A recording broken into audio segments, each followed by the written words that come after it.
41 महीने पहले मेरे को भी इस बिजनेस में किसी ने एक शहर से फोन किया था। कितने लोग जानना चाहते हैं मेरे को इसमें फंसाया कैसे गया? बहुत सारे लोग जानना चाहते हैं, लेकिन एक बात बता दूं, इस बिजनेस में फंसने का पहले दर्द बता दे। इस बिजनेस में फंसने का दर्द बता दूं, क्योंकि एक बात बताऊं, लोग आपको फंसाने के लिए लाए हैं, लेकिन हम इटावा से यहाँ तक आपको बचाने के लिए आए।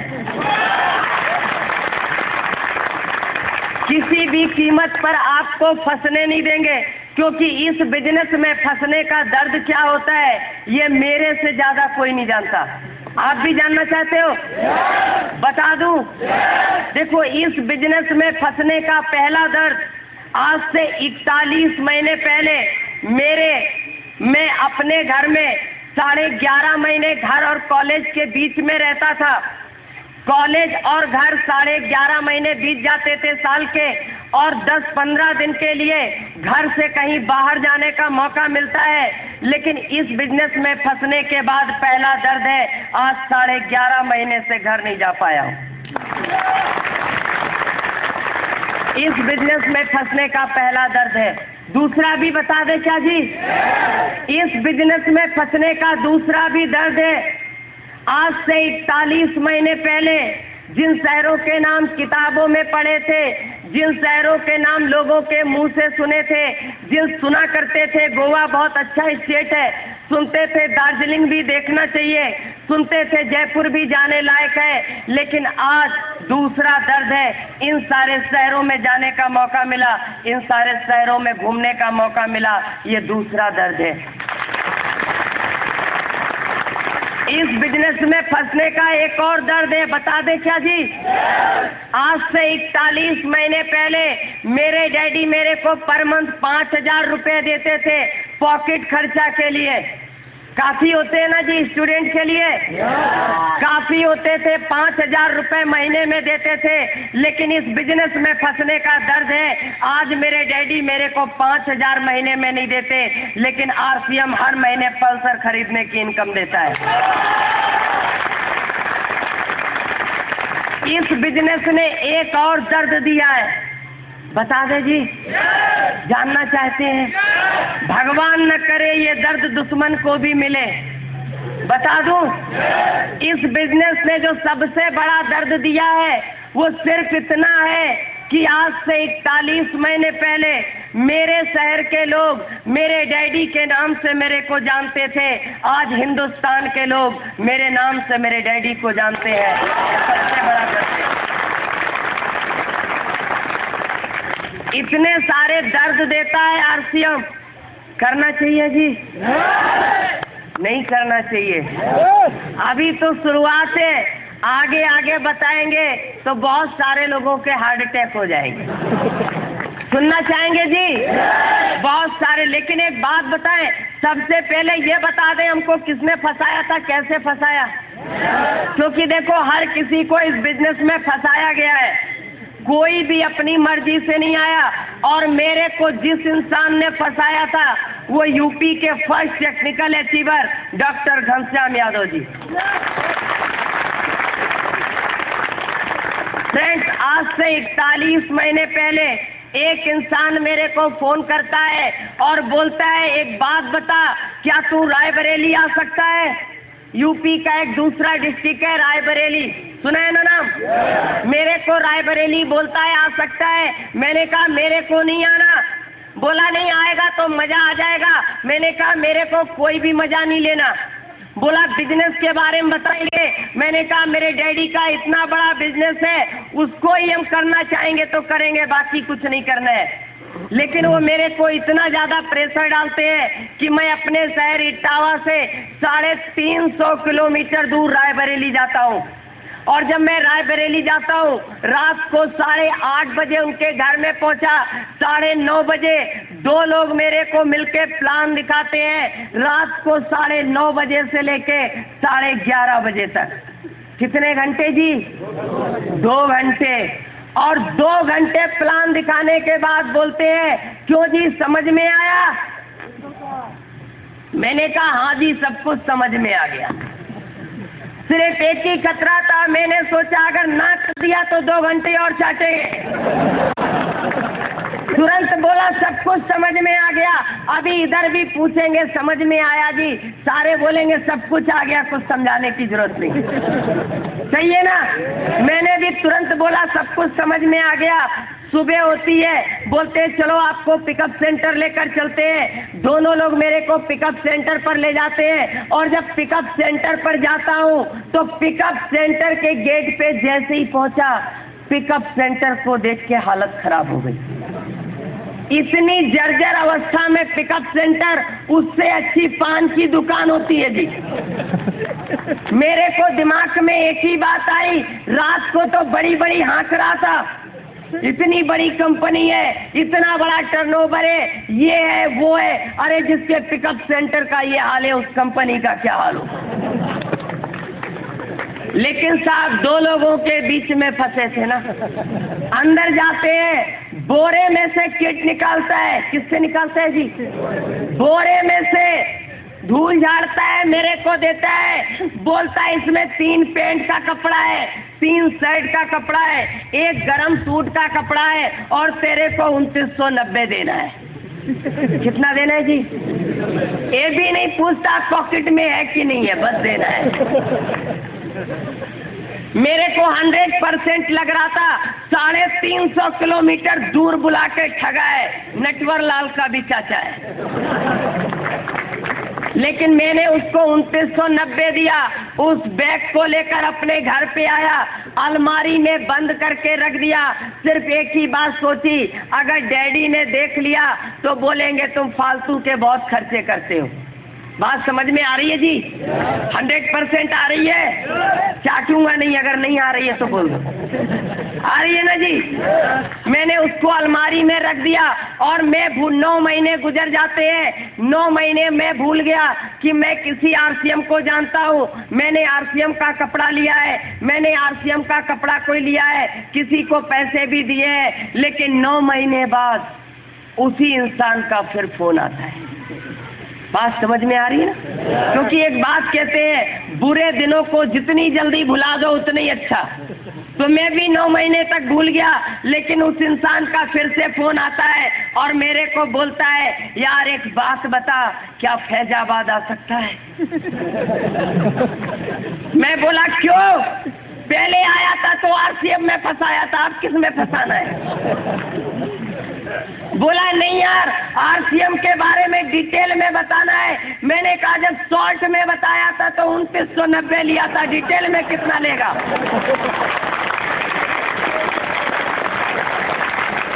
बात को समझने की कोशिश करना। मैंने कहा डिटेल में कितना लेगा? बोला नहीं यार तुम समझते नहीं हो। हिंदुस्तान के पहले डिस्ट्रीब्यूटर मिस्टर बीसी छाबड़ा जी, जिनको हिंदुस्तान भागचंद छाबड़ा जी के नाम से जानता है, भागचंद छाबड़ा जी आ रहे हैं और मैं चाहता हूँ, उन्होंने लोगों की तकदीरें बदल दी हैं। मैं चाहता हूँ तुम उनके प्रोग्राम को देखो। मैंने कहा एक बात बता, एक इंसान दूसरे इंसान की तकदीर बदल ही नहीं सकता। अगर ऐसा होता तो एक डॉक्टर का बेटा कैंसर से नहीं मरता, एक पुलिस वाले का बेटा अपराधी नहीं बनता, एक डीएम का बेटा चपरासी नहीं बनता और एक प्रिंसिपल का बेटा अनपढ़ नहीं रहता। एक इंसान दूसरे इंसान की तकदीर नहीं बदल सकता। उसने मेरे को एक बात बोली थी कि ये सच है, एक इंसान दूसरे इंसान की तकदीर नहीं बदल सकता, लेकिन ये भी सच है एक इंसान दूसरे इंसान को तकदीर बदलने की तदबीर जरूर बता सकता है। मैं बोला मेरे पास पैसे नहीं है। बोला पिछली बार जितना खर्चा हुआ था वो भी दे दूंगा, इस बार भी आने जाने का सारा पैसा दे दूंगा, जितना भी खर्चा होगा सब दे दूंगा, बस तेरे को आना है। मैं उसके शहर फैजाबाद में पहुंचता हूं और जब उस प्रोग्राम हॉल के गेट पे पहुंचता हूं तो साहब एक इंसान खड़ा रहता है। इधर भी खड़ा होगा ना जी, उधर भी खड़ा रहता है और एक टिकट हाथ में देता है और बोलता है 50 का नोट निकालो। मेरे को एक ही बात समझ में आई, कि पिछली बार देखने सुनने का पैसा नहीं लगा था, अब की तो गेट से ही शुरू हो गए। अंदर क्या होगा? 100% समझ में आ रही है? 100%। सोचो, आपको 100% समझ में आ रही है, मेरे को खाली 3 बात समझ में आई थी। आप कहाँ तक जा सकते हो? सोचने वाली बातें। और 3 घंटे में सिर्फ 3 बात समझ में आई थी। बता दूं क्या बात समझ में आई थी? पहले घंटे में मेरे को पहली बात समझ में आई थी, छाबड़ा साहब बोल रहे थे कि 17 से 18 लाख लोग आरसीएम का कपड़ा पहन चुके हैं, आरसीएम के डिस्ट्रीब्यूटर बन चुके हैं, और जब तक 1 करोड़ लोगों को आरसीएम का कपड़ा नहीं पहना दूंगा तब तक चैन से नहीं बैठूंगा। मेरे को पहली बात समझ में आई, 18 लाख लोगों को फंसा चुके हैं, 1 करोड़ को फंसाने की तैयारी है।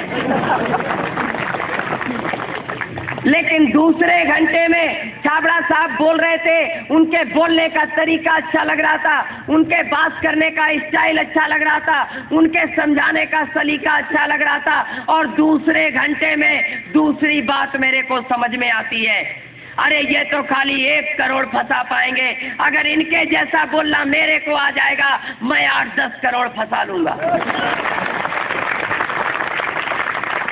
लेकिन फ्रेंड्स, आखिरी घंटे में जो बात मेरे को समझ में आई थी उसने मेरी सोच को बदल दिया, मेरी जिंदगी को बदल दिया, मुझे फर्श से अर्श तक पहुंचा दिया। आखिरी बात भी बता दूं क्या? जानना चाहते हैं? आखिरी में मेरे को सिर्फ एक बात समझ में आई थी कि अगर मैं आरसीएम नहीं कर सकता तो हिंदुस्तान में कोई नहीं कर सकता, अगर मेरे को आरसीएम से रॉयल्टी टेक्निकल नहीं आ सकता तो हिंदुस्तान में किसी को भी नहीं आ सकता। 3 घंटे के प्रोग्राम के बाद होटल में छाबड़ा साहब से मुलाकात होती है, उनसे बहुत सारी बातें होती हैं, और उनसे मिलने के बाद मैं वापस अपने शहर में आता हूँ। एक कागज पे मैंने 100 लोगों के नाम लिखे थे। कितने के जी? 100 लोगों के नाम लिखे थे, और 1 महीने के अंदर 100 लोगों को प्लान दिखाया था। कितनों को जी? 100 को, और मेरे को एक ही आंसर मिला था। बता दूं, मेरे को सिर्फ एक ही आंसर मिला था, नो, मैं नहीं कर सकता, मेरे को नहीं करना, तू फंस गया, मेरे को मत फंसा, मैं तेरे जैसा बेवकूफ नहीं हूँ। उल्लू समझ रखा है क्या? मेरे को ये आंसर मिले थे, और मैं सच कहता हूँ, अगर 10-20 लोग मना कर दे तो क्या होगा जी? क्या होता है आपका? है जी? हौसला पर अच्छे की हवा निकल जाती है जी। 100 लोगों ने मना कर दिया, मेरी भी सारी की सारी निकल गई। मैंने तुरंत अपने अपलाइन को फोन किया, मैंने कहा सर एक बात बताओ, पूरे इटावा डिस्ट्रिक्ट में एक मई बेवकूफ मिला था फंसाने के लिए। बोले क्यों, क्या हुआ? मैंने कहा दूसरा कोई फंसता ही नहीं है। बोले अरे बात तो बताओ क्या हुआ? मैंने कहा ये पूछो क्या नहीं हुआ। जो लोगों ने कभी नहीं कहा था वो आरसीएम में आने के बाद कहा। बात समझ में आ रही है ना? बोले नहीं यार डिटेल में बताओ। मैंने उनको डिटेल में सारी बात बताई, और मैं आज भी थैंक्स बोलता हूँ उस great upline mister Ghanshyam Yadav ji का, जिन्होंने मेरे को, उन्होंने मोबाइल पे मेरे को एक स्टोरी सुनाई थी, और मोबाइल पे जो मेरे को स्टोरी सुनाई थी, मैं सच कहता हूँ उस स्टोरी ने मेरे अंदर जो उत्साह भरा था, जो ताकत भरी थी, उस स्टोरी को आज भी जब कभी मैं निराश हो जाता हूँ, जब कभी मैं हताश हो जाता हूँ, उस स्टोरी को एक बार याद कर लेता हूँ, और मैं सच कहता हूँ उसके बाद जब खंभा भी सामने आ जाता है तो उसको भी आरसीएम समझ में आ जाता है। सुना दूं स्टोरी? जानना चाहेंगे? मेरे को सर ने एक स्टोरी सुनाई थी कि एक मूर्तिकार था, उसको एक छोटी सी मूर्ति बनाने के लिए छोटे से पत्थर के टुकड़े की जरूरत थी। वो एक बड़े से पत्थर के पास जाता है और उस पत्थर पे 100 बार हथौड़ी से चोट करता है, लेकिन पत्थर का टुकड़ा नहीं टूटता। वो हताश हो जाता है, निराश होकर घर वापस चला आता है। एक दूसरा शिल्पकार उसी पत्थर के पास जाता है, और जैसे ही हथौड़ी से चोट करता है, पत्थर का टुकड़ा टूटकर बाहर आ जाता है। बात ये नहीं थी कि पहले शिल्पकार के हाथों में ताकत नहीं थी, बात ये भी नहीं थी कि पहले शिल्पकार की हथौड़ी में पावर नहीं थी, बात ये भी नहीं थी कि पहले शिल्पकार का इरादा मजबूत नहीं था। बात सिर्फ इतनी सी थी कि वो पत्थर 100 चोटें सह चुका था, बस एक की जरूरत थी।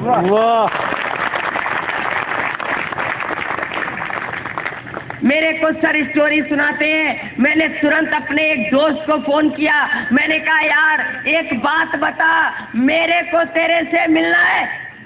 बोला टाइम नहीं है। मैंने कहा नहीं यार मैं मिलना ही चाहता हूँ। बोला यार जब टाइम ही नहीं है तो मिलेंगे कैसे। मैंने कहा एक साल में 365 दिन होते हैं जी, एक महीने में 30 या 31 दिन होते हैं, एक हफ्ते में 7 दिन होते हैं और एक दिन में 24 घंटे होते हैं। मेरे को तेरे से सिर्फ 1 घंटे के लिए मिलना है। कितना जी? 1 घंटे के लिए मिलना है। बोला यार मैं टाइम निकाल ही नहीं पाता हूँ। मैंने कहा मैंने रतन टाटा का इंटरव्यू पढ़ा था, उनके इंटरव्यू में एक बात थी, उन्होंने कहा था कि महीने में 2-4 दिन का टाइम मैं भी निकाल सकता हूँ, महीने में 2-4 दिन के टाइम मेरे पास भी होता है, मैं भी कुछ नया कुछ रचनात्मक काम कर सकता हूँ। अरे सोचने वाली बात है, इस देश के उद्योगपति के पास महीने में 2-4 दिन का टाइम हो सकता है, लेकिन इस देश के रोडपति के पास 1 घंटे का टाइम नहीं है। बात को समझने की कोशिश करना। बोला ठीक है मैं तेरे से 1 घंटे के लिए मिल सकता हूँ। एक बात बता, रात को 10 बजे मेरे घर आ सकता है क्या? सोचने वाली बात है। मैं चंबल घाटी का रहने वाला हूँ। कितने लोगों ने नाम सुना है जी चंबल घाटी का? बहुत सारे लोगों ने सुना है। तो मैं चंबल घाटी का रहने वाला हूँ। रात को 9 बजे के बाद लोग अपने घर का गेट नहीं खोलते, भले ही मेहमान आ जाए। और वो मेरे को बोलता है रात को 10 बजे मेरे घर आ सकता है क्या? उसके घर से मेरा घर 10 किलोमीटर दूर है। मैंने मन में एक ही बात सोची, तेरे को फंसाना है। 10 बजे क्या, रात को 12 बजे भी आ जाऊंगा।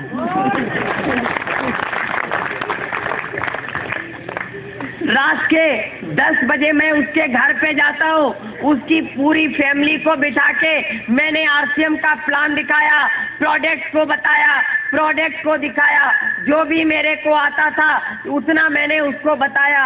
और सब कुछ जानने के बाद मेरे से बोलता है यार वो सब तो ठीक है, लोगों के पास रॉयल्टी आ गई होगी, लोगों के पास टेक्निकल भी आ गया होगा, लेकिन एक बात बता, अगर कंपनी भाग गई तो? बात समझ में आ रही है जी? कितने लोगों को समझ में नहीं आ रही है? सारे लोगों को आ रही है जी। बोला अगर कंपनी भाग गई तो? मैंने कहा यार नहीं भागेगी। बोला नहीं मान ले भाग गई तो? मैंने कहा क्यों मान ले? बोला बस यूं ही मान ले, यूं ही मान ले भाग गई तो। मैंने कहा एक बात बता, आप एक शोरूम में जाते हो, एक साइड पसंद आती है, कीमत 500 होती है, आप 500 रुपए देते हो, साइड को लेकर शोरूम से बाहर आ जाते हो, शोरूम वाला अपने शोरूम में ताला डाल देता है, बोलता है आज के बाद अपना शोरूम कभी नहीं खोलूंगा, आज के बाद अपना शोरूम कभी नहीं खोलूंगा। आपका कुछ जाता है क्या? कुछ जाएगा? देखो यस या नो बोलते रहो। अगर देखो एक मैं आपको बात बताऊं कि बहुत सारे लोग क्या करते हैं, मुंडी ऐसे हिला रहे हैं, समझ में आ रही है यस, बहुत सारे लोग ऐसे ऐसे कर रहे हैं, समझ में आ रही है नो, बहुत सारे लोग पता ही नहीं चल रहा है यस है कि नो है। यार बीच वाले का उपयोग ऊपर वाला नहीं ढूंढ पाया, हम आप क्या ढूंढेंगे? और 5 किलो का मत हिलाओ यार, 2 ग्राम का हिलाने से काम चल सकता है। 2 ग्राम की है ना मुंह में, है कि नहीं है? तो उसको हिलाते रहो, नहीं तो मान लो आप भी चलो 5 किलो का हिलाओ, हम भी हिलाए, दोनों लोग हिलाते हैं, देखे मजा आता है कि नहीं? हिलाओ हिलाओ, आएगा जी? अभी सोच रहे होगे कि हम क्यों हिलाए, 30 देकर अंदर आए हैं, ठीक है ना? हम भी 30 देकर अंदर आए हैं, और आप ज्यादा से ज्यादा 200 किलोमीटर से आए हो, हम 1200 किलोमीटर से आए, ठीक है ना जी? तो जितना हम हिलाएंगे उतना आप भी हिलाएंगे। 5 किलो का नहीं, 2 ग्राम का। समझ में आ रही है ना बात? नहीं जाता है। एक बात बताओ, कितने लोग यहाँ पर है जो बचपन से कपड़े पहन रहे हैं? हाथ उठाएंगे जी। कोई बचपन से पहन रहा है तो हाथ नहीं उठाने का। बचपन से पहन रहे हैं ना जी सारे लोग?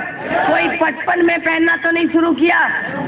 सारे लोग बचपन से कपड़े पहन रहे हैं। एक बात ईमानदारी से बताओ, एक बात बताएंगे, थोड़ा खड़े होंगे भैया, आप बहुत खूबसूरत लग रहे हैं। एक बात बताओ, ये कपड़ा सिलवाने के लिए जमीन बेची थी? नहीं बेची? पक्का है? याद है ना? पक्का है? बैठ जाओ। अच्छा, आप थोड़ा खड़े होंगे, लेटे क्यों है सर जी? बैठ जाइए आराम से, खड़े होंगे थोड़ा। ये कपड़े पहनते हो, उधार मांग के लाए हो जी? उधार तो नहीं मांगा ना? लोन लिया था बैंक में इस कपड़े को पहनने के लिए? लोन भी नहीं लिया? सच बोल रहे हो कि झूठ बोल रहे हो? इसने लोन लेके भी कपड़े नहीं खरीदे। बैठ जाओ। अच्छा, एक बात बताओ, गांव के साहूकार से, महाजन से किसने कर्जा लेके पैंट शर्ट खरीदा? कोई है क्या? नहीं है। बात को समझने की कोशिश करना कि पैंट शर्ट खरीदने के लिए कर्जा नहीं लेना पड़ता, बैंक से नहीं लेना पड़ता, प्राइवेट नहीं लेना पड़ता, खेत नहीं बेचना पड़ता। किसी ने मकान गिरवी रखा क्या पैंट शर्ट बनवाने के लिए? आज तक नहीं रखा। सोचने वाली बात है। अगर आप आरसीएम का कपड़ा पहनोगे तो क्या कुछ बेचना पड़ेगा जी? नहीं बेचना पड़ेगा। आप कपड़े लोगे और पैसे दोगे, कपड़े घर में आ जाएंगे। लेकिन ईमानदारी से एक बात बताओ, आपने कपड़े घर में रख लिए, अगर कंपनी भाग गई तो आपका कुछ जाएगा? नहीं जाएगा। लेकिन सोचने वाली बात है, fashion shooting private limited company के मालिक मिस्टर त्रिलोक चंद छाबड़ा जी, जिन्होंने अगस्त 2000 में आरसीएम बिजनेस की शुरुआत की। इसकी किट का कपड़ा भीलवाड़ा के अंदर बनता है, इसके सलवार सूट का कपड़ा, इसकी साड़ियों का कपड़ा सूरत के अंदर बनता है, इसके खाने पीने के आइटम जयपुर के अंदर बनता है, कॉस्मेटिक का सामान सिलवासा के अंदर बनता है। कई हजार करोड़ रुपया का माल अभी हमारे गोदामों में पड़ा हुआ है। कई 100 करोड़ रुपए का माल हमारे ट्रांसपोर्टों पे पड़ा रहता है। कई 100 करोड़ रुपए का माल हिंदुस्तान के डिपो पिकअप सेंटर और आरसीएम बाजार में पड़ा रहता है। आपको 1 रुपए का शैम्पू देने से पहले कंपनी को कई करोड़ रुपए इन्वेस्टमेंट करने पड़ते हैं। ये पहली हिंदुस्तान की ऐसी कंपनी है, दुनिया की पहली ऐसी कंपनी है जिसके ऊपर 1 रुपया भी गवर्नमेंट का कर्जा नहीं है। दुनिया की पहली ऐसी कंपनी है जिसके ऊपर 1 रुपया भी प्राइवेट फाइनेंस नहीं है। जरा सोच कर बताओ, अगर कंपनी भाग जाएगी तो आपका तो कुछ नहीं जाएगा, लेकिन मिस्टर टीसी छाबड़ा जी सड़क पर आ जाएंगे। कंपनी भागेगी क्या जी? भागेगी जी? भाग सकती है? फिर वही बात आती है, वो सब तो ठीक है, चलो मान लिया नहीं भागेगी, लेकिन मेरे 2 नहीं बने तो? क्यों जी? अगर मेरे 2 नहीं बने तो? मैंने कहा यार बन जाएंगे, सबके बन जाते हैं। बोला नहीं, मान ले मेरे नहीं बने तो। मैंने कहा यार मेरे को 2 मिल गए, निषाद सर जी को 2 मिल गए, लालमणि जी को 2 मिल गए, तेरे को भी मिल जाएंगे। बोला नहीं, मान ले मेरे नहीं बने तो। मैंने कहा यार रिश्तेदारों को बताना। बोला मान ले रिश्तेदारों ने मेरी बात नहीं मानी तो। मैंने कहा दोस्तों को बताना। बोला मान ले दोस्तों ने भी मेरी बात नहीं मानी तो। मैंने कहा यार दुनिया में तेरी इतनी तो इज्जत होगी कि 2 लोग तेरी बात मान ले। बोला मान ले मेरी इतनी भी इज्जत नहीं है तो।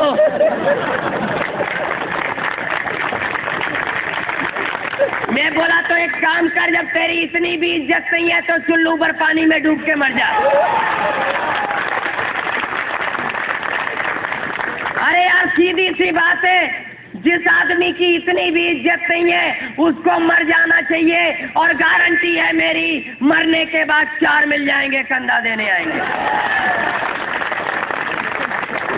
और लिख कर जाना, उन 4 में से 2 आरसीएम में आ जाएंगे। अरे जीते जी अपनी तकदीर नहीं बना सकता, मरने के बाद बच्चों की तकदीर बना के जाओ। बोला चलो ठीक है, मैंने मान लिया, मेरे 2 बन गए, उन दोनों के भी 2-2 बन गए। उन दोनों के भी 2-2 बन गए, उन दोनों के भी 2-2 बन गए। ऐसे तो एक दिन पूरे डिस्ट्रिक्ट के लोग ज्वाइन हो जाएंगे। जो लास्ट में आएगा उसका तो किधर से आएगा?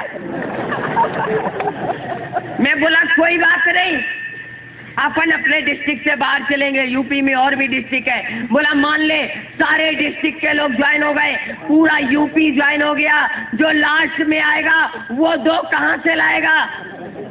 मैं बोला कोई बात नहीं, अपन यूपी से बाहर चलेंगे, बिहार चलेंगे, झारखंड चलेंगे, पंजाब चलेंगे, हरियाणा चलेंगे, गुजरात चलेंगे, बंगाल चलेंगे, आसाम चलेंगे। बोला मान ले सारे स्टेट के सारे लोग ज्वाइन हो गए, पूरा हिंदुस्तान ज्वाइन हो गया, जो लास्ट में आएगा उसका 2 कहां से लाओगे? अभी अपना ठिकाना नहीं था, अभी पूरा इंडिया ज्वाइन हो गया तो मैं बोला कोई बात नहीं, अपन एशिया में चलेंगे। बोला मान ले पूरा एशिया भी ज्वाइन हो गया तो मैं बोला यार यूरोप में भी कंपनी पहुंच जाएगी। बोला मान ले पूरा यूरोप भी ज्वाइन हो गया तो मैं बोला अपन अफ्रीका, अमेरिका, ऑस्ट्रेलिया महाद्वीप पे चलेंगे। बोला मान ले पूरी दुनिया ज्वाइन हो गई, दुनिया में कोई भी नहीं बचा, जो लास्ट में आएगा ना वो 2 कहां से लाएगा? मैं बोला ऐसा तो हो ही नहीं सकता। बोला क्यों नहीं हो सकता? मैंने कहा नहीं हो सकता। बोला क्यों नहीं हो सकता? मैंने कहा देखो ऊपर वाले ने दुनिया को बनाया है और ऊपर वाले को दुनिया को चलाना भी है। अगर सारे लोग आरसीएम में आ जाएंगे तो सारे लोग लखपति करोड़पति बन जाएंगे। अरे जब सारे लोग लखपति करोड़पति बन जाएंगे तो रिक्शा कौन चलाएगा? बात को समझने की कोशिश करना। आने वाले समय में कुछ लोग आरसीएम में आएंगे, कुछ लोग नहीं आएंगे, कुछ लोग लखपति बनेंगे, कुछ लोग करोड़पति बनेंगे और कुछ लोग खाली पत्नी के ही पति रह जाएंगे। लेकिन एक बात की गारंटी है, आने वाले समय में जो लोग आरसीएम कर रहे हैं वो लोग भी कार पे होंगे और जो लोग नहीं कर रहे हैं वो लोग भी कार पे होंगे। फर्क सिर्फ इतना सा होगा, जो लोग कर रहे हैं वो कार के पीछे की सीट पे होंगे और जो लोग नहीं कर रहे हैं वो लोग ड्राइविंग सीट पे होंगे।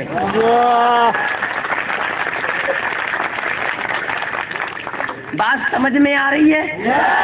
अगर नहीं समझ में आ रही है तो समझने की जरूरत भी नहीं है। आरसीएम नहीं चलेगा।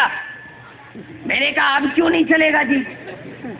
बोला मान ले लोगों ने हेयर ऑयल लगाना बंद कर दिया तो मैं बोला कोई बात नहीं, लोग क्रीम पाउडर लगाएंगे तो आरसीएम चलेगा।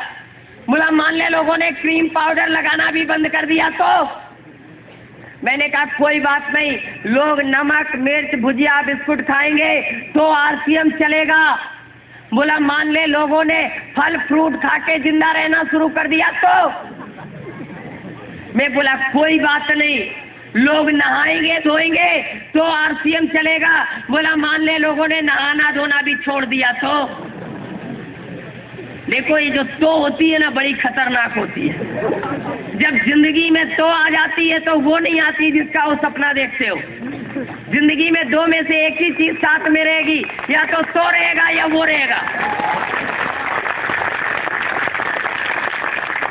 बात समझ में आ रही है? तो को रखना है कि वो को जेब में है कौन? तो वो मैंने कहा कोई बात नहीं, लोग नहाएंगे धोएंगे तो आरसीएम चलेगा। बोला मान ले लोगों ने नहाना भी छोड़ दिया तो मैंने कहा यार मोबाइल पे बातचीत कर सकते हो तो आरसीएम चलेगी। बोला मान ले लोगों ने बातचीत भी बंद कर दी। मैंने कहा लोग कपड़े धुलेंगे तो आरसीएम चलेगा। बोला तू कपड़े धोने की बात करता है, अगर लोगों ने पैन नहीं छोड़ दिए तो मैंने कहा बिल्कुल सही कह रहे हो, अगर लोगों ने कपड़े पहनने छोड़ दिए तो आरसीएम बिल्कुल नहीं चलेगा, क्योंकि आरसीएम बिजनेस सभ्य समाज के लिए है, सभ्य इंसान के लिए है, उस इंसान के लिए है जो कपड़े पहनता है। और दुनिया के अंदर 2 लोगों को कपड़े की जरूरत नहीं होती। 2 लोग कपड़े नहीं पहनते, वो या तो जानवर होता है या पागल होता है। और जानवरों के लिए आरसीएम नहीं है और पागलों के लिए आरसीएम नहीं है। सिर्फ इतना बता दो,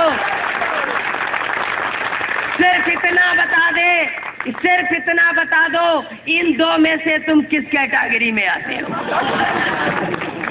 बात समझ में आ रही है जी? दो लोगों के लिए आरसीएम नहीं है, या तो वो 1000 प्रॉब्लम है और तुम मरा नहीं जिंदा है।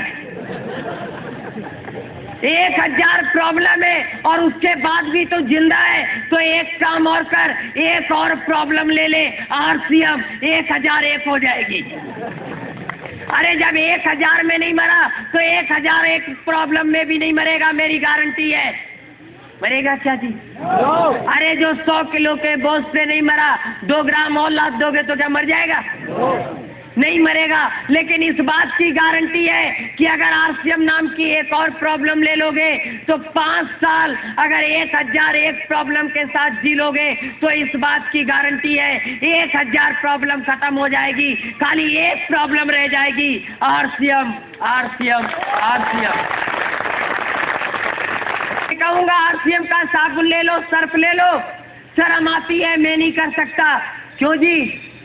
आती है ना। एक बात ईमानदारी से बताओ, यहाँ पर कितने लोग ऐसे हैं जिनके पास अमिताभ बच्चन से ज्यादा पैसा है? हाथ उठाएंगे जी? कोई है क्या? अमिताभ बच्चन से ज्यादा किसी के पास पैसा है? यस या नो? नहीं है।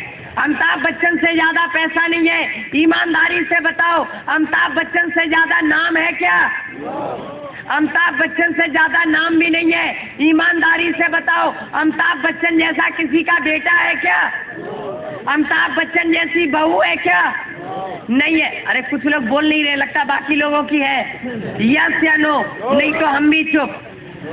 यस या नो बोलते रहेंगे। अमिताभ बच्चन जैसी बीवी है क्या? नहीं है। अमिताभ बच्चन सुपरस्टार है, यहाँ पर कोई है क्या? नहीं है। सोचने वाली बात है। अमिताभ बच्चन के पास सब कुछ आपसे ज्यादा है और अमिताभ बच्चन टीवी में आता है और क्या बोलता है जी? हाजमोला खाओ। अमिताभ बच्चन टीवी में आकर बोलता है च्यवनप्राश खाओ, तंदुरुस्ती बढ़ाओ। उसको टीवी में बोलने में शर्म नहीं आती है। वो टीवी पे आके बोलता है च्यवनप्राश खाओ, तंदुरुस्ती बढ़ाओ। आप बीवी से नहीं बोल सकते आरसीएम की चाय पिलाओ।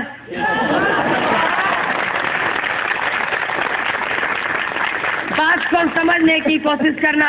अमिताभ बच्चन को शर्म नहीं आती और हमको शर्म आती है।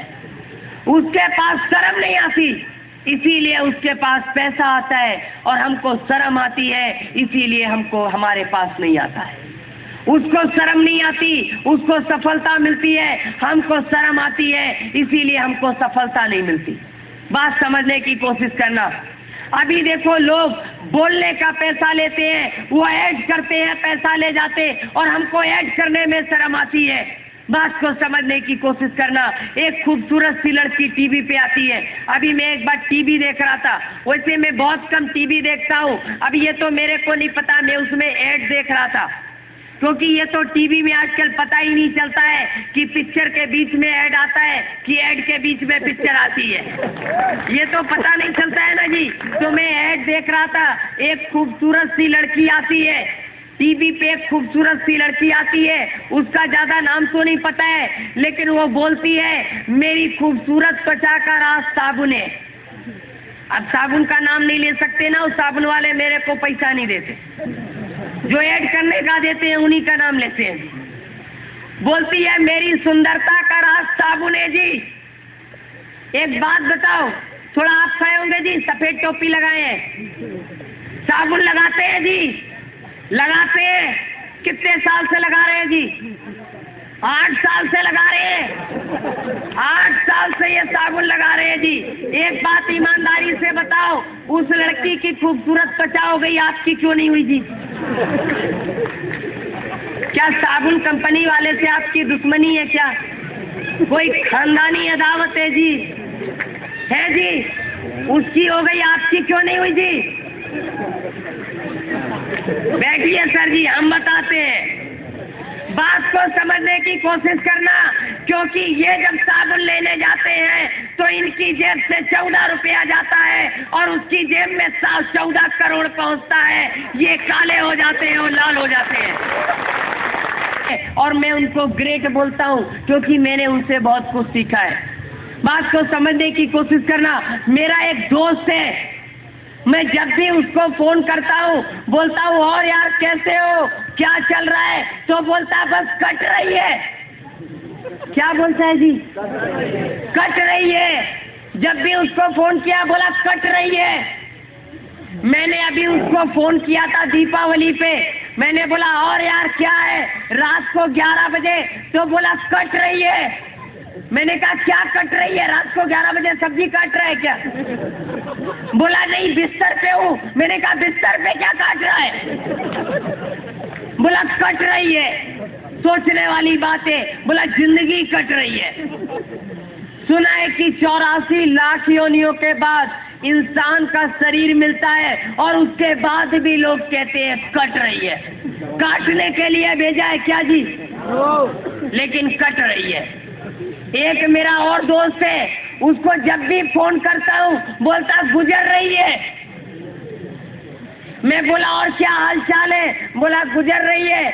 नए साल पे उसको फोन किया, बोला हैप्पी न्यू ईयर, और क्या हाल चाल है? बोला गुजर रही है। 15 साल का, मैं 15 साल पुरानी दोस्ती है उससे, बचपन का दोस्त है, बोलता है गुजर रही है। मैंने कहा पिछले 15 साल से कह रहे हो गुजर रही है गुजर रही है, गुजर क्यों नहीं जाते? 15 साल से गुजर ही नहीं पाए। साइनाइड खा लो 2 मिनट में गुजर जाओ। बात को समझना। लोगों की गुजर रही है, कट रही है, गुजार रहे हैं। इकट्ठे गुजर जाओ ना यार, घिसट घिसट क्यों को गुजर रही है? और फिर भी लोग कहते हैं क्या आरसीएम करना जरूरी है? जरूरी है जी? नहीं, मजबूरी है। क्योंकि लोगों की कट रही है, हमको काटनी नहीं है। लोगों की गुजर रही है, हमको गुजारनी नहीं है। वो कैसे दिखते हैं मेरे को नहीं पता, लेकिन अपने को झक्कास रहना है, अपने को बिंदास रहना है। ट्रांसपोर्ट कंपनी के मालिक हावड़ा में रहते थे। हावड़ा में हम सारे लोग पैदा हुए। वो बहुत बड़े बिजनेसमैन है। मेरी मदर फाइनेंसर है। हम लोग अभी आज की तारीख में इटावा में भी मेरा घर है। मेरे दादाजी रॉयल फैमिली से थे और हम लोगों ने जिंदगी में, जब मैं दुनिया के अंदर आया था तो मैं ऐसा ही आया था जैसा आपको दिखता हूँ। बात समझ में आ रही है जी?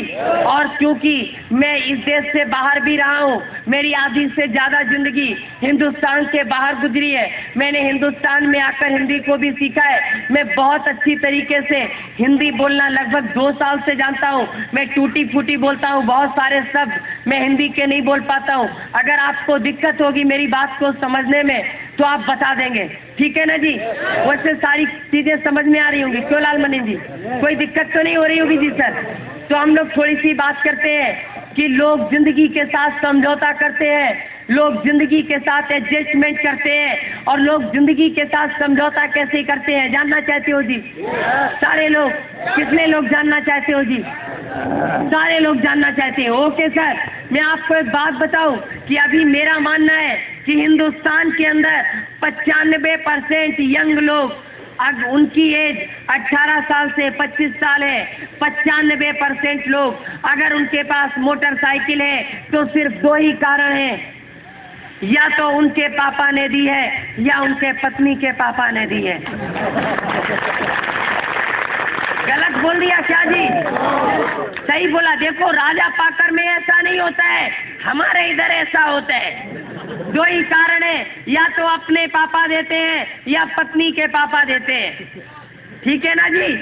और अभी क्या होता है कि जब नई नई मोटरसाइकिल मिलती है, नई नई शादी होती है तो नई नई मोटरसाइकिल मिलती है। अभी लोग जिंदगी के साथ समझौता कैसे करते हैं, थोड़ा सा समझने की कोशिश करना। अभी नई नई मोटरसाइकिल मिली, नई नई शादी होती है, अपन मोटरसाइकिल में आगे बैठते हैं और अपनी लाइफ को पीछे बिठाते हैं। लाइफ मतलब समझते हैं जी? लाइफ मतलब समझ में आ रही है ना जी? लाइफ मतलब जान, मेरी जान। देखो अभी शादी नहीं हुई पर एक्सपीरियंस है। जब नई नई शादी होती है तो सबको जान ही दिखाई देती है, ठीक है ना जी? अभी अपन आगे बैठते हैं और अपनी लाइफ को पीछे बिठाते हैं, और उसके बाद जिंदगी में एक ही गाना चलता है कि जिंदगी एक सफर है सुहाना। बहुत मस्ती से जिंदगी चल रही होती है और 2-3 साल गुजर जाते हैं, एक नया आइटम दुनिया में आ जाता है। नया आइटम समझ में आ रही है ना जी? सारे लोगों को आ रही है जी?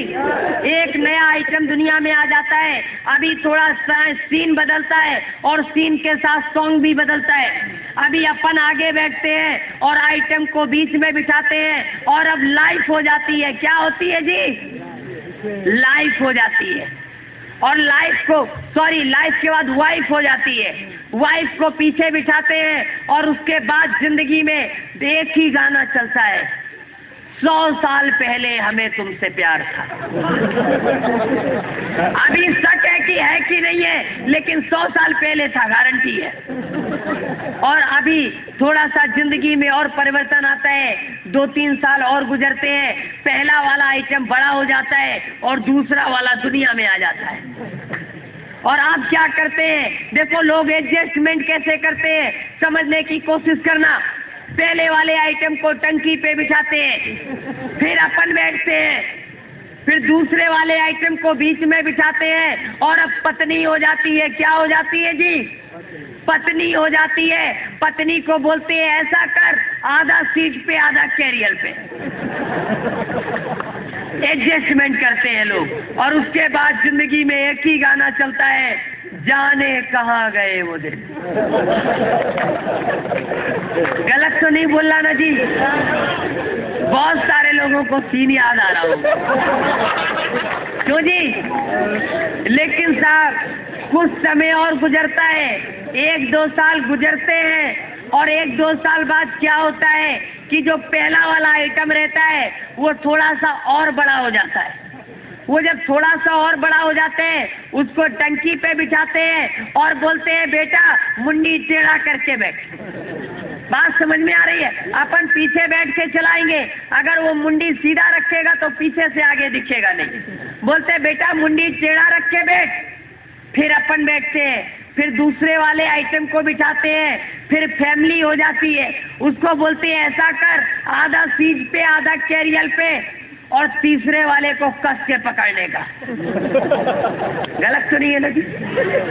और उसके बाद जिंदगी में जो गाना चलता है वो हमेशा चलता है, वो पूरी जिंदगी भर चलता है और तब तक चलता है जब तक ऊपर से कंफर्म रिजर्वेशन का टिकट नहीं आ जाता। पता है जी क्या चलता है? उसके बाद जिंदगी में एक ही सीन चलता है कि मैं रो पड़ता हूँ जब गुजरा जमाना याद आता है। बहुत सारे लोगों को याद आ रहा होगा गुजरा जमाना। आ रहा है जी? देखो बात को समझने की कोशिश करना। लोग जिंदगी के साथ एडजस्टमेंट करते हैं, लोग जिंदगी के साथ समझौता करते हैं, लोग जिंदगी के साथ जीते हैं। बात को समझने की कोशिश करना।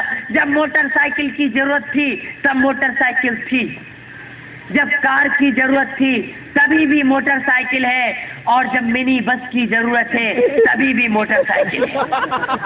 लोग जिंदगी को जी नहीं रहे हैं, लोग जिंदगी को काट रहे हैं। बात को समझने की कोशिश करना। लोग एडजस्टमेंट कर रहे हैं, लोग समझौते कर रहे हैं, और उसके बाद भी कहते हैं क्या आरसीएम करना जरूरी है? क्यों जी?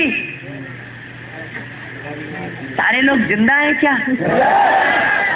हम समझे कि सारे लोग सुसाइड कर ले।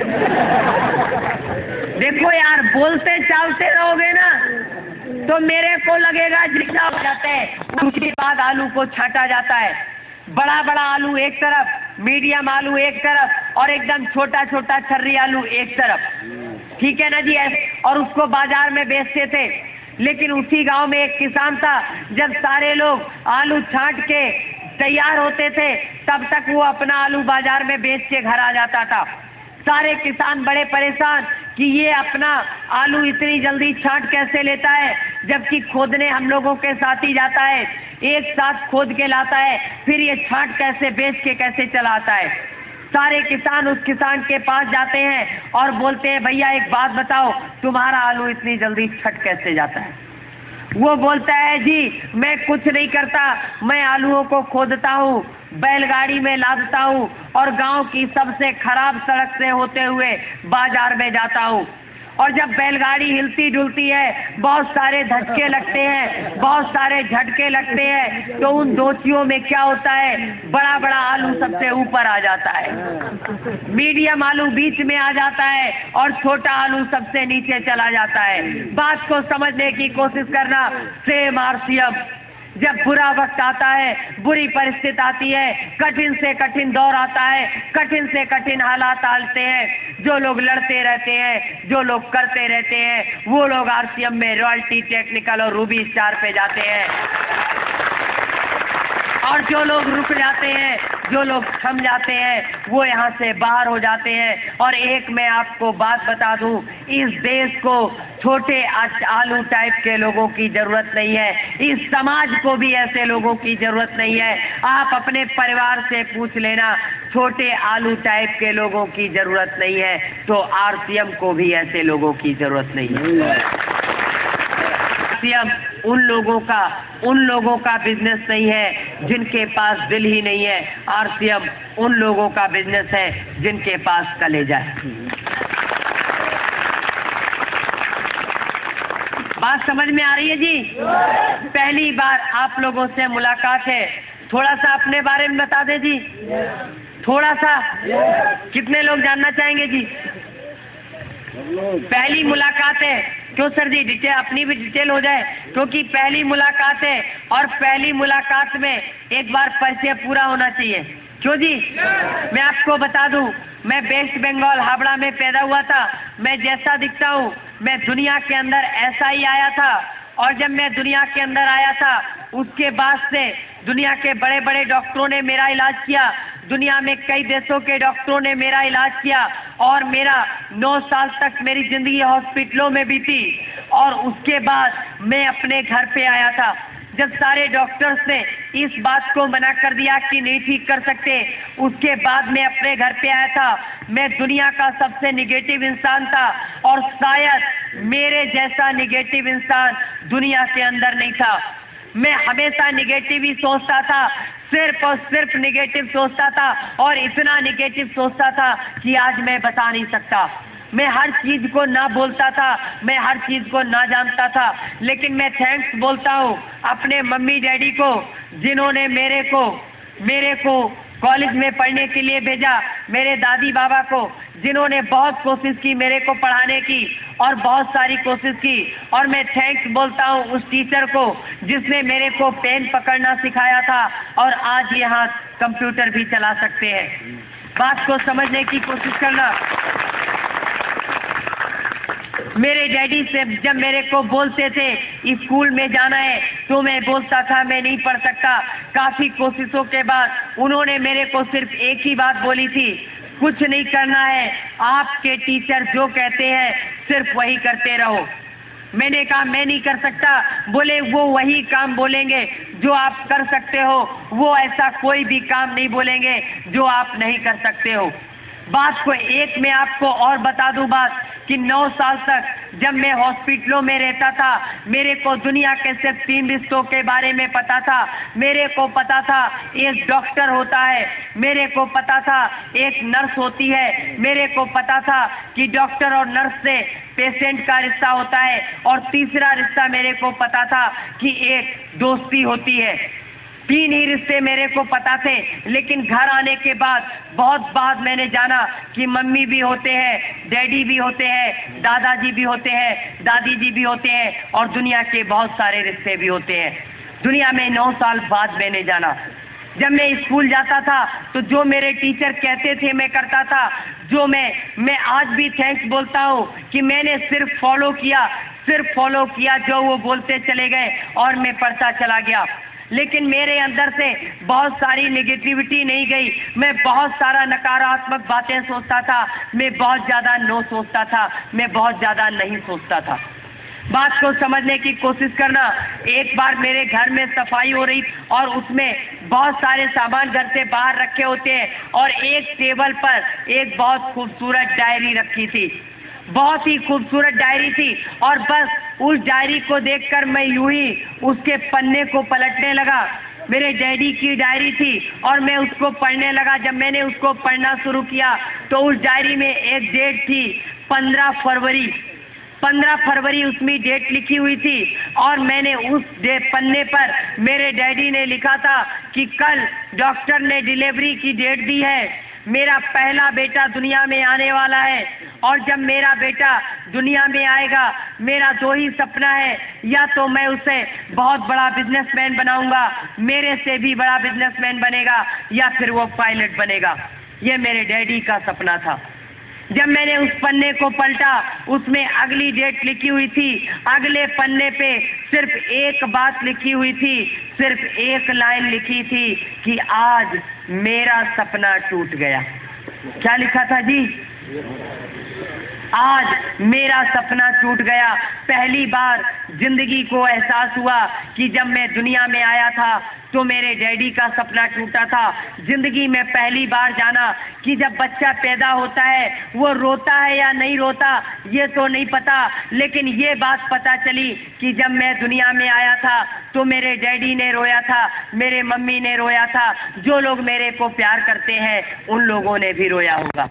पहली बार जिंदगी में एहसास हुआ था। और मैं सच कहता हूँ, मैंने अपनी दोस्त से बोला कि एक मेरी डैडी ने डायरी में बात लिखी हुई थी, आज मैंने महसूस किया, आज मेरे को लगता है कि मेरे को दुनिया में आना ही नहीं चाहिए था। मैं आज सोच पाया इस बात को। मेरे दोस्त ने मेरे को एक बात बोली थी, यार अगर तुम चाहो तो तुम्हारे डैडी ने उस दिन तुम्हारे लोगों ने रोया था, लेकिन अगर तुम चाहो तो जिंदगी में वो वक्त भी आ सकता है कि दुनिया में तुम्हारे आने पर भी लोग रोए थे, लेकिन तुम्हारे जाने पर भी लोग रोएंगे।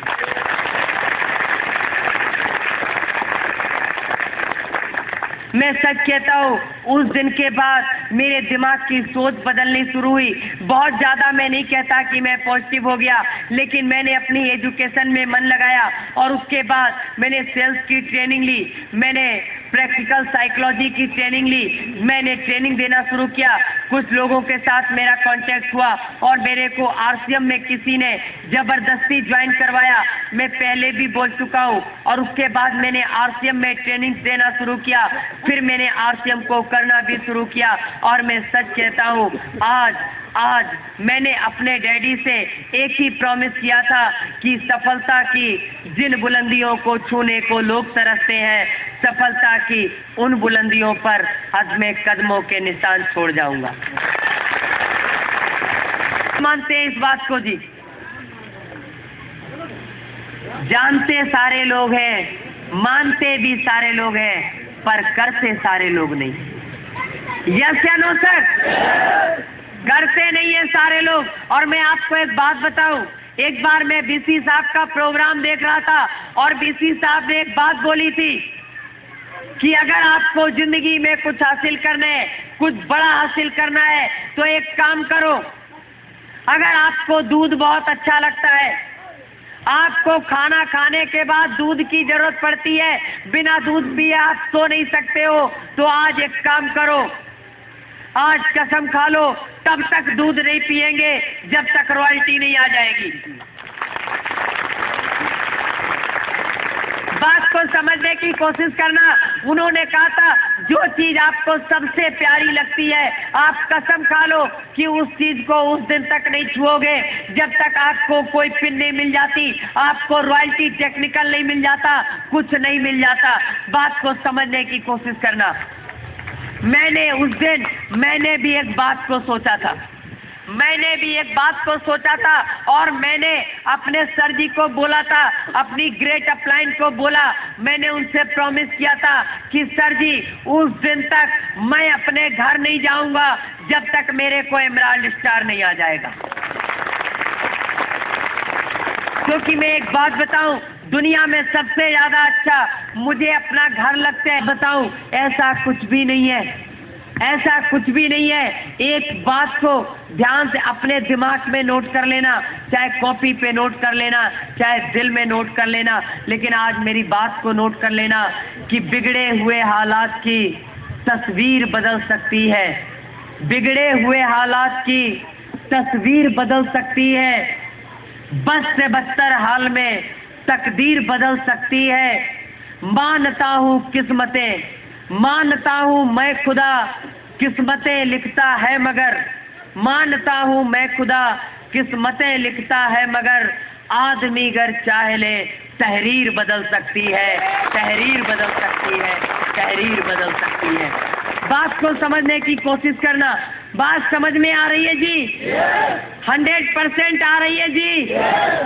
अब एक बात बताओ, जो लोग फंसे नहीं है जी, अब वो लोग बोलेंगे आरसीएम में फंसना चाहिए जी, है जी? कितने लोगों ने किताब पढ़ी है जी? थोड़ा ईमानदारी से हाथ उठाना, और हाथ उठाने से पहले सोच लेना, क्योंकि सर जी ने पूरी इजाजत दे दी, खूब ढंग से ठुकाई पिटाई। क्यों जी? तो सर जी सोच समझ के हाथ उठाइएगा। कितने लोगों ने पढ़ी है? जीतने वाले कुछ नया नहीं करते, हर काम को नए ढंग से करते। किसी ने पूरा उठाया, किसी ने आधा उठाया। अच्छा, आधा पढ़ा है वो आधा उठाएगा। पूरा बाद का बिजनेस है, और ये बिजनेस 8-9 साल बाद का बिजनेस है। और 8-9 साल बाद आपको, एक आम आदमी को, एक रिक्शा चलाने वाले को भी, एक करोड़पति आदमी को भी ये बिजनेस समझ में आने लगेगा। अभी समझाने के लिए सेमिनार करना पड़ता है, और उसके बाद सेमिनार नहीं करना पड़ेगा। उसके बाद लोगों को समझाने के लिए सेमिनार नहीं करना पड़ेगा। उसके लिए हम लोगों को इतना बड़ा सब आयोजन नहीं करना पड़ेगा, इतनी सारी प्रॉब्लम्स का सामना नहीं करना पड़ेगा। एक बार MM निषाद साहब बोलेंगे कि आपके राजा पाकर में DC छाबड़ा साहब का प्रोग्राम होगा, आपके राजा पाकर में यहाँ पर एक बहुत बड़ी स्क्रीन होगी, और वहाँ पर आप उनका प्रोग्राम देख सकोगे। गलत तो नहीं बोला सर जी? ये अत्याधुनिक बिजनेस है। आने वाले समय में आप लोग डिस्ट्रीब्यूटर हैं, सिर्फ बात की गंभीरता को समझो। आने वाले समय में, आज जब RCM मोबाइल दे सकता है, आज जब RCM कंप्यूटर दे सकता है, आज जब RCM दुनिया की बड़ी बड़ी कंपनियां RCM से हाथ मिला सकती है, तो क्या वो दिन दूर है जब RCM का खुद का चैनल होगा? दूर है क्या? दूर नहीं है। और एक दिन आप RCM का चैनल लगाओगे, और मुकेश कोठारी साहब का सेमिनार चल रहा होगा बॉम्बे में, और देख कहां पर रहे होगे? घर पर। एक दिन DC छाबड़ा साहब गुवाहाटी में कर रहे होंगे, आप देख कहां रहे होगे? अरे हम आने वाले समय में हर वो बहाना खत्म कर देंगे जिसके कारण कोई भी हिंदुस्तानी पीछे रह जाए। अरे मीटिंग में आने का टाइम नहीं है, कोई दिक्कत नहीं है। संडे को भी टाइम नहीं है घर में आने का, कोई दिक्कत नहीं है। रात को 10 बजे के बाद घर में क्या करते हो जी? है जी? सोते हैं। 10 बजे के बाद मत सोना। 1 घंटे का सेमिनार पर डे आपके टीवी पर आएगा। RCM का कोई ना कोई लीडर बोलेगा, अपने दोस्तों को फोन कर देना, यार घर पे तो सोते हो, 1 घंटा और जग के प्रोग्राम देख लो। तो जी कैसा लग रहा है? लग रहा है कि हम लोग हवाई बात कर रहे हैं। हवाई बात लगती है, आज लगती है। जब TC छाबड़ा साहब कपड़ा लेकर आए थे, मैं इस कंपनी में, जब मैं कंपनी में विजिट करने जाता हूँ, तो अक्सर मेरा एक और काम है कि मैं महीने में एक बार उस समय कंपनी में जाता हूँ जब वहाँ पर भीड़ नहीं होती है। मैंने एक बार TC छाबड़ा जी से मुलाकात की, और TC छाबड़ा जी से बहुत सारी मैं बात किया। तो मैंने सर जी से एक बात पूछी। मैंने कहा, सर जी एक बात बताओ, क्योंकि मैं भी एक नया डिस्ट्रीब्यूटर था। हर एक डिस्ट्रीब्यूटर की एक चाहत होती है कि सर जी अब क्या लॉन्च करने वाले हो? क्यों जी? सर जी यही तो पूछते हैं, अब क्या क्या आने वाला है? मैंने भी सर से पूछा, सर जी एक बात बताइए, अब RCM और क्या क्या लाने वाला है?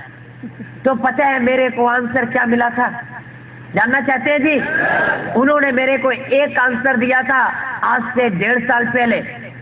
एक आंसर दिया था, एक इंसान होने के नाते जो भी आपकी जरूरत है वो RCM पूरी करेगा, और एक बिजनेसमैन होने के नाते जितनी भी आपकी जरूरतें हैं वो भी RCM पूरा करेगा। और क्या चाहिए? साधु जी, आज तक किसी ने ट्रेनिंग प्रोग्राम में बात बताई, लेकिन मैं आपको आज सिखाने नहीं आया। आज हमारी पहली मुलाकात है, और जो टीचर पहली मुलाकात में सिखाने लगता है ना, उससे स्टूडेंट लोग पढ़ते नहीं हैं। ठीक है ना? जब दोबारा आएंगे तो लोग कहेंगे सेमिनार तक देखना है, ट्रेनिंग में तो बिल्कुल नहीं बैठना है। सही है ना? तो आज मैं आपको महसूस कराने आया हूँ, पहले उस चीज को महसूस करो। और उसके बाद आप आरसीएम को कर पाओगे, दिल से, दिमाग से और आत्मा से। तो मैंने वहां पर मिश्रा जी से मुलाकात की, बीके मिश्रा जी। मैंने उनसे पूछा, मैंने अशोक श्रीवास्तव जी से बात की, उसके बाद मैंने अनूप गौड़ जी से बात की, मैंने अशोक दीक्षित जी से बात की, और सारे लोगों से जब मैंने बात की तो पता है मेरे को आरसीएम के बारे में क्या बताया गया? बता दे जी। मेरे को बताया, उन सारे लोगों ने जो बात बताई थी अलग अलग, मैं आपको टोटल उसका बता देता हूँ क्या की। उन्होंने बोला था कि टीसी छाबड़ा जी ने जब बोला कि ऐसे ऐसे हम एक बिजनेस करना चाहते हैं, तो वो अपनी बात पे अड़े थे। उन्होंने अपने भाइयों से बात की तो पता है उनके भाइयों ने भी मजाक उड़ा दिया। किसने जी? भाइयों ने भी मजाक उड़ा दिया। बोले अरे ऐसा कहीं होता है। घर में जब बात की तो बोले इतना अच्छा खासा फैशन शूटिंग प्राइवेट लिमिटेड का काम चल रहा है, अमेरिका जैसे देश में हमारा कपड़ा निर्यात होता है। आज हम भारत की टॉप 10 कंपनियों में एक है, शूटिंग्स में टॉप 10 में एक है, और दिमाग खराब है ये सब करने का। उन्होंने भी घर से विरोध कहा। कहां से शुरुआत हुई जी विरोध का? घर से। और घर से ही होती है। जिसके रास्ते में कांटे घर से बिछाए जाते हैं, यकीन मानो उन कांटों को झेल लेना, ये दुनिया आकर उन कांटों को हटा लेगी, उनकी जगह फूलों को बिछा देगी। बोला मेरे को करना है, मेरे को करना है, और मैंने जो सोचा है ऐसा हो सकता है। जब दुनिया में हो सकता है तो इंडिया में क्यों नहीं हो सकता? हिंदुस्तान के अंदर क्यों नहीं हो सकता? काफी उन्होंने बात की, और जब उन्होंने बीसी छाबड़ा साहब से बात की तो बीसी जी ने पता क्या बोला? अब नहीं मानते हो तो चलो हम तुम्हारा सहयोग कर देंगे। क्या बोला जी? नहीं मानते हो तो हम तुम्हारा सहयोग कर देंगे। और जितने उनके ऑफिस के वर्कर थे वो लोग आपस में यही बोलते थे, लगता है टीसी साहब का फिर गया है। क्या जी? माथा। जब भी कोई नया काम करता है, कोई नया काम करता है, कोई ऐसे काम को करने की तैयारी करता है जिसको दुनिया नहीं समझती, जिसने टेलीफोन का आविष्कार किया उसको दुनिया ने पागल कहा, जिसने बल्ब को बनाया उसको दुनिया ने बेवकूफ कहा, जिसने इस दुनिया को कंप्यूटर दिया उसका लोग नाम भी नहीं जानते, जिसने माइक्रोसॉफ्ट बनाया। बात को समझने की कोशिश करना, उन लोगों को बेवकूफ और पागल कहा जाता है जो दुनिया के अंदर नया आविष्कार करते हैं। और आरसीएम हिंदुस्तान के अंदर टीसी छाबड़ा साहब का आविष्कार है। फैशन शूटिंग प्राइवेट लिमिटेड के उसी ऑफिस में जहां आज आप जाते हो जी, वहीं पर वो ऑफिस था, एक उद्घाटन किया गया। और शहर के, चूंकि वो भी एक बहुत बड़े बिजनेसमैन थे, छाबड़ा ग्रुप ऑफ इंडस्ट्रीज एक बहुत सम्मानित परिवार था हिंदुस्तान के अंदर, बहुत सारे बिजनेसमैनों को भी बुलाया गया और उसका नारियल फोड़ा गया। और सबसे पहले ज्वाइन पता किसको करवाया गया है जी? उस ऑफिस के केसी छाबड़ा, बीसी छाबड़ा, वो सब तो मजबूरी थी, क्या मालूम अपना पैसा भी ना दिए हो। बहुत सारे भाई लोग घर में ज्वाइनिंग करवा देते हैं जी, है जी? आपकी वाइफ ज्वाइन है? पैसा वाइफ ने दिया था कि आपने? शायद ऐसे ही सिस्टम हो, ठीक है ना जी? बहरहाल उस ऑफिस के लोगों को ज्वाइन करवाया गया जबरदस्ती, और ऑफिस वालों ने इसलिए ज्वाइन किया कि नौकरी करनी है तो चलो ज्वाइन कर लेते हैं। गलत तो नहीं बोला ना साहब? ये उन लोगों के शब्द थे जो लोग वहां पर आज भी हैं।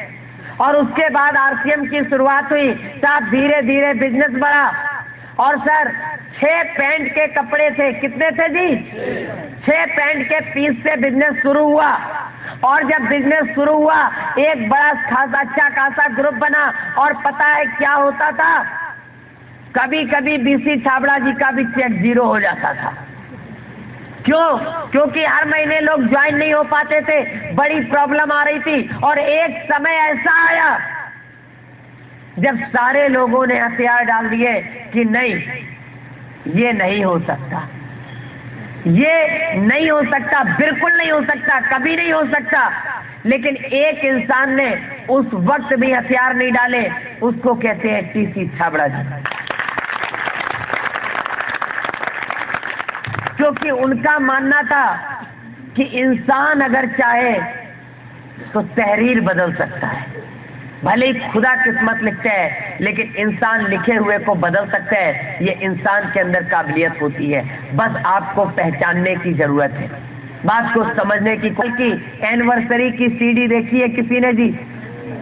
है जी? किसी ने देखी है जी? दिखाने लायक कुछ ऐसा नहीं था जो हम आज दिखा सकते। बस इतना था, पहला सेमिनार, पहला जो इसका एनिवर्सरी था भीलवाड़ा में मनाया गया, बिजनेस उठ रहा था, गिर रहा था, सारे लोगों से बाहर में जाना। और दुनिया का सबसे कठिन काम आज आपको करना है, दुनिया का सबसे कठिन काम आपको करना है। और अगर ये काम आप कर लोगे तो इस बात की गारंटी है, चाहे हमारी आपकी मुलाकात अगर 1 साल बाद भी होगी, चाहे 6 महीने बाद होगी, लेकिन इस बात की गारंटी है कि आज आपका जो भी बिजनेस है उससे कम से कम वो बिजनेस जितना भी आपका है उससे कम 10 से 20% जरूर बढ़ जाएगा। 100% 10 से 20% जरूर बढ़ जाएगा, इस बात की गारंटी है अगर फॉलो करोगे तो। लेकिन बहुत सारे लोग सोचते हैं, लिख लेते हैं, वो डाउनलाइन नहीं आई है उसको सिखा देंगे, ऐसा भी लोग करते हैं। डाउनलाइन को सिखाने के लिए नहीं बोल रहा पहले मैं आपको सीखने के लिए बोल रहा हूं। पहले कोई भी चीज है, पहले आप करोगे, मैं आपको सिखाने नहीं आया। आपको निसार सर जी ने कुछ भी नहीं सिखाया आज तक 4 साल में, क्योंकि वो भी बोलते हम सीख रहे हैं, हम भी बोलते हम सीख रहे हैं, बीसी छाबड़ा साहब भी बोलते सीख रहे हैं, सुरेंद्र साहब भी बोलते सीख रहे, मुकेश कोठारी भी बोलते सीख रहे। यार जब सारे के सारे स्टूडेंट है तो मास्टर तो कोई है ही नहीं ना। एक स्टूडेंट दूसरे स्टूडेंट को सिखा सकता है क्या? नहीं, सिर्फ बता सकता है। और आपको इस बिजनेस में सिर्फ इतना करना है, जो भी आपने नोट किया है, आपकी जो भी डाउनलाइन है, उसको बताना नहीं है, सिखाना भी नहीं है, उसको करके दिखाना है।